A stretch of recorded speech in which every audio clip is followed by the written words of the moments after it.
Hey guys, Paul here.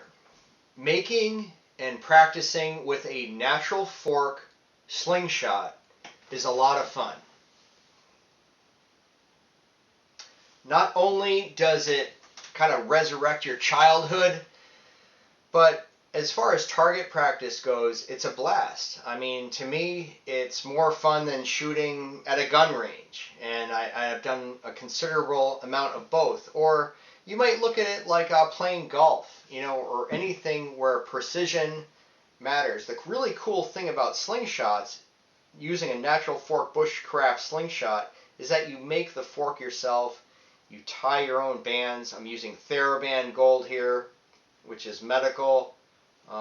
Elastic band. You make your own leather pouch there.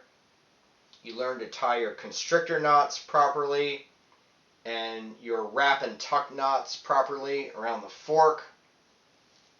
And it's a really fulfilling experience. You can find these natural slingshot forks just about anywhere.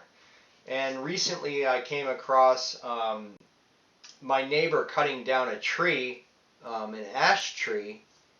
You can see here, and there were several forks in that tree, and I'm going to show you what to look for with these natural forks. So if you see pruning taking place where you have a good 3/4 inch diameter to 1 inch diameter wood being pruned, that's perfect hunting grounds to get your natural fork slingshots. Now, as a general rule of thumb, what you want to look for measurements on these natural fork slingshots is 3 inches across the fork, a 3-inch fork length, and about a 5-inch length on the main branch. And you want a branch that pulls away from the V. Do you see how that's pulling off to the side?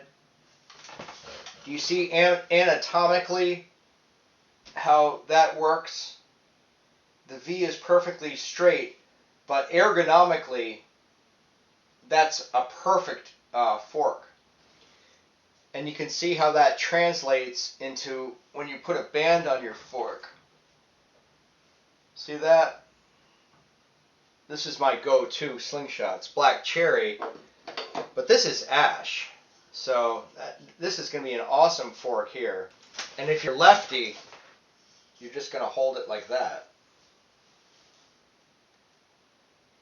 Okay. Now, also you want to be aware of how the forks match up. And nature is not going to line it up perfectly for you, so that's where your carving comes into play. You can even use a Opinel knife. I use my Opinel number 8 carbon steel to carve this fork. And like, for example, this fork is kind of going off to the side there. So what I did there is I kind of carved away there and carved back on this side to try to get those as close as possible. You see that? You want those to line up. If it's not perfect, that's okay, but just realize that you do want those to be more or less lined up this way for when your bands get attached. Hey guys, share this video with your friends who are into slingshots and making their own bushcraft tools.